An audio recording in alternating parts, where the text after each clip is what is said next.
Hello ကျွန်တော်ရဲ့ချင်းမဆွေးနေတဲ့ငယ်ချင်းများအားလုံးပဲမင်္ဂလာပါခင်ဗျကျွန်တော်ရဲ့ YouTube channel ကနေပြန်လည်ကြိုဆိုလိုက်ပါတယ်ဒီနေ့နောက်ဆက်ရမယ့်သတင်းကတော့မလ28ရက်နေ့ကဖြစ်ခဲ့တဲ့မင်္ဂလင်အကြောင်းအရာနဲ့ပတ်သက်ပြီးတော့မြို့တော်သတင်းဌာနကတင်ဆက်ထားတဲ့နေပြည်တော်မှာဘာတွေဖြစ်သွားခဲ့လဲဘာတွေပျက်စီးသွားခဲ့လဲဘယ်နှစ်ယောက်တည်သွားခဲ့လဲဆိုတာနဲ့ပတ်သက်ပြီးကျွန်တော်တို့အဲ့ဒီဗီဒီယိုဖိုင်လေးကိုအတူတူကြည့်သွားရမှာဖြစ်ပါတယ်ဗီဒီယိုလေးမကြည့်ခင်လေးမှာကျွန်တော်ရဲ့ channel လေးကို like and subscribe လေးမလုပ်ရသေးဘူးဆိုရင်like and subscribe နဲ့အားပေးကူညီသွားကြပါဦးလို့ဝယ်ဖို့ပြီးတော့လည်း share ပေးကြပါဦးလို့ကဲဒါဆိုရင်ဗီဒီယိုလေးစလိုက်ကြအောင်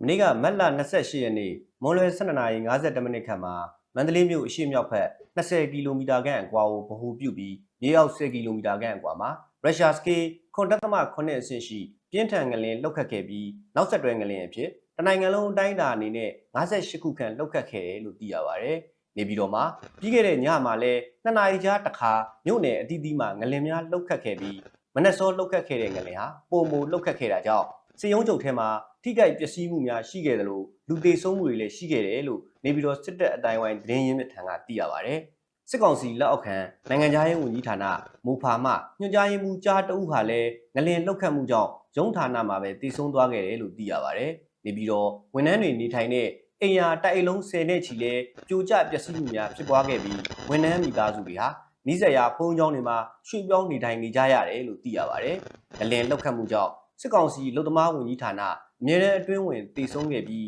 ဝန်ကြီးဒုဝန်ကြီးနဲ့ဝန်ထမ်းအချို့ဒဏ်ရာရရှိခဲ့တယ်လို့သိရပါတယ်။စစ်ကောင်စီရဲ့လုံသမားရေးဝန်ကြီးဌာနအမြဲတမ်းအတွင်းဝင်ဦးညွန့်ဝင်းဒုတိယဗိုလ်မှူးကြီးငိမ့်ဟာလည်းမနေ့ကမတ်လ28ရက်နေ့ငလျင်လှုပ်ခတ်မှုကြောင့်မျက်နှာကျက်ကြောက်ပြားများဝမ်းဘိုက်ကိုစိုက်ဝင်ပြီးတည်ဆုံသွားခဲ့တယ်လို့သိရပါတယ်။ကောက်လိုက်တဲ့သတင်းဝင်အဖွဲ့အမျိုးသားအဆင့်သုံးပွင့်ဆိုင်အစည်းအဝေးကျင်းပနေတဲ့အချိန်ငလျင်လှုပ်ခတ်ခဲ့တာကြောင့်အခုလိုတည်ဆုံခဲ့တာဖြစ်ပြီးဝန်ကြီးဒုဝန်ကြီးနဲ့ဝန်ထမ်းအချို့ထိခိုက်ဒဏ်ရာရရှိခဲ့တယ်လို့သိရပါတယ်။ဥတ္တရတီရီမြို့နယ်မှာရှိတဲ့လူမှုဖူလုံရေးအဖွဲ့ရုံးချုပ်ဝန်ထမ်းအိမ်ယာများလည်းထိခိုက်ပျက်စီးသွားခဲ့တယ်လို့သိရပါတယ်။နေပြည်တော်တရားရုံးချုပ်ရုံးဟာလည်းပြိုကျခဲ့ပြီးအသေးအပြောက်များနိုင်တယ်လို့သိရပေမဲ့တည်ဆုံထိခိုက်သူဥယျာဉ်ကိုတော့မြို့တော်အနေနဲ့အတိမပြုနိုင်သေးပါဘူး။လူမှုဖူလုံရေးရုံးလည်းပြိုကျပျက်စီးခဲ့ပြီးဝန်ထမ်းတွေထိခိုက်မှုတိတ်မရှိဘူးလို့သိရပါတယ်။နေပြည်တော်ကအမှတ်38အမြောက်တက်ရင်စစ်တီအိမ်ယာတွေလည်းပျက်စီးပြိုကျမှုတွေရှိခဲ့ပြီးတအူးတေဆုံးက2ဦးဒဏ်ရာရတယ်။လက်ရှိအချိန်ထိစစ်တီများကိုအဆောင်နဲ့ပြန်ပေးမဝင်သေးပဲကွင်းပြင်ထဲမှာပဲအားလုံးစုပြီးနေခိုင်းထားတယ်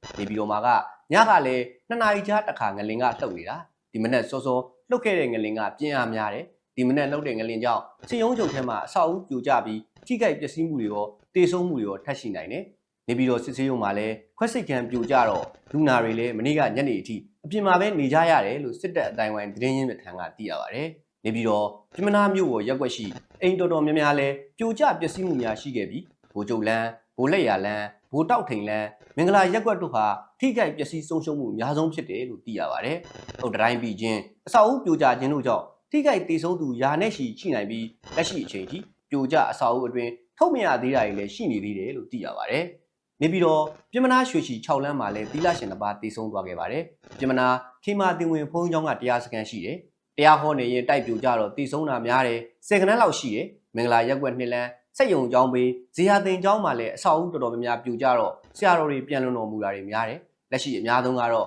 မြို့လေကျောင်းက4ဦးဇေယျတင်ကတော့တည်ဆုံသူအရေအတွက်တွက်လို့မရသေးဘူး။ခေမာတင်ဝင်လည်းတွက်လို့မရသေးဘူး။လက်ရှိအချိန်တွေကပြမနာမြို့ထဲမှာနေတည်ဆုံသူ100ခန်းကျော်နေပြီ။ဆေးရုံလူနာဦးရေ300ကျော်ရှိနေပြီလို့ပြမနာလူမှုကူညီရေးအသင်းတစ်ခုရဲ့တာဝန်ခံကပြောဆိုထားပါတယ်။ပြမနာမြို့တင်းရွှေစင်ဆိုင်မှာညအချိန်ထိပိတ်မိနေသူများရှိခဲ့ပြီးအသက်ရှင်လျက်3ဦးတေဆုံးသူ2ဦးရှိခဲ့ပါတယ်။နေပြည်တော်ပြမနာစိုက်ပျိုးရေးသိပ္ပံကျောင်းမှာကျောင်းအုပ်ကြီးရုံငံပြိုကျပျက်စီးခဲ့ပြီးအောက်ထပ်မှာစာစစ်နေတဲ့ဆရာမ6ဦးထိခိုက်ဒေဆုံးမှုရှိခဲ့ပါတယ်။ဒေါ်စန္ဒာဝင်းပြောပြချက်အရအဆောင်မှုဒေါခင်ဝင်းမြိုင်ဟာဆေးရုံမှာဆုံးပါသွားခဲ့တယ်လို့သိရပါတယ်။ဆရာဦးတန်းလွင်ဆရာမဒေါခင်ဝင်းမြိုင်နဲ့ဆရာမနေကြည်လင်းတို့အပါအဝင်ဆရာမ6ဦးတေဆုံးသွားခဲ့ကြောင်းလည်းသိရပါတယ်။ငလင်လောက်ခတ်တဲ့တံကြောင့်ပြမနာယထာတန်လန်းများလည်းရွေလျားခြင်း၊ကွေးကောက်ခြင်းတို့ဖြစ်ပွားခဲ့တာကြောင့်ယထာခီးစဉ်တွေလည်းခစ်တာရပ်ဆိုင်းခဲ့ရပါတယ်။ဥတ္တရတီမြို့နယ်မှာရှိတဲ့ပင်လုံဆေးရုံပြိုကျပျက်စီးခဲ့ပြီးလူနာတွေပြိနေတာတွေများတယ်။ညအချိန်ထိထုတ်မရသေးတဲ့သူတွေအတော်များများရှိနေသေးတယ်လို့လည်းသိရပါတယ်။နေပြည်တော်တပြေကုန်းမှာရှိတဲ့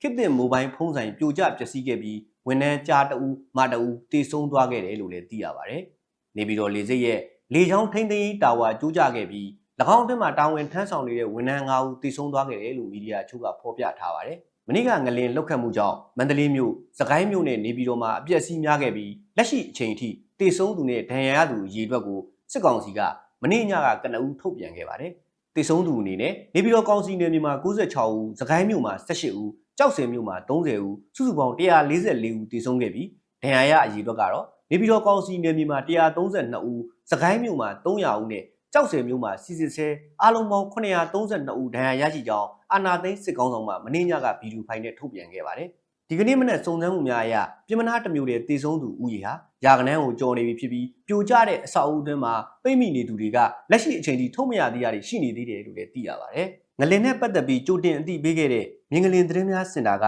ယခုမိနစ်ပိုင်းမတ်လ29ရက်နေ့နေ့လယ်2:10မိနစ်ခန့်မှာပဲမြင်းငလင်ဟာစိုးရိမ်အမှတ်မှာဆက်လက်ရှိနေသေးကြောင်းထုတ်ပြန်လိုက်ပါတယ်။မတ်လ28ရက်နေ့ကဖြစ်ပွားခဲ့တဲ့ရုရှားစကေး 9.8 အဆင့်ရှိငလင်မလုတ်ခင်ကတည်းကမြင်းငလင်သတင်းများစင်တာကငလင်လောက်ခတ်လာမဲ့သတင်းကိုကြိုတင်အသိပေးခဲ့ပါတယ်။သို့တော်လည်းနိုင်ငံတော်အဆင့်သတိပေးထုတ်ပြန်မှုတွေနဲ့ငလင်တန်ကြိုတင်ပြင်ဆင်မှုတွေမပြုလုပ်နိုင်ခဲ့တာကြောင့်နိုင်ငံအနှံ့မှာအခုလိုထိခိုက်ဒေဆုံးပျက်စီးမှုတွေနဲ့ကြုံတွေ့ခဲ့ရတာပဲဖြစ်ပါတယ်။မြင်းငလင်သတင်းများစင်တာကယခုထပ်မံထုတ်ပြန်လိုက်တဲ့ငလင်စိုးရိမ်ရအမှတ်မှာဆက်လက်ရှိနေသေးကြောင်းကိုအများသိအောင်ဖြန့်ဝေပေးဖို့အထူးလိုအပ်နေကြောင်းတင်ပြလိုက်ရပါတယ်ခင်ဗျာ။ကဲကောင်းလိုက်တဲ့တဲ့ကျွန်တော်ရဲ့ဗီဒီယိုလေးကတော့ဒီလောက်ပါပဲ။အစုတ်တိနောက်ဆက်ကြည့်ရှုအပိတ်ကြတဲ့တယောက်ချင်းစီကိုလည်းသူပဲကျေးဇူးတင်ပါတယ်။ဟိုလုံးကိုလည်းဘေးရန်ကင်းကြပါစေလို့ကျွန်တော်ဒီကနေ့ဆုတောင်းပေးပါတယ်ခင်ဗျ။အားလုံးကိုကျေးဇူးတင်ပါတယ်။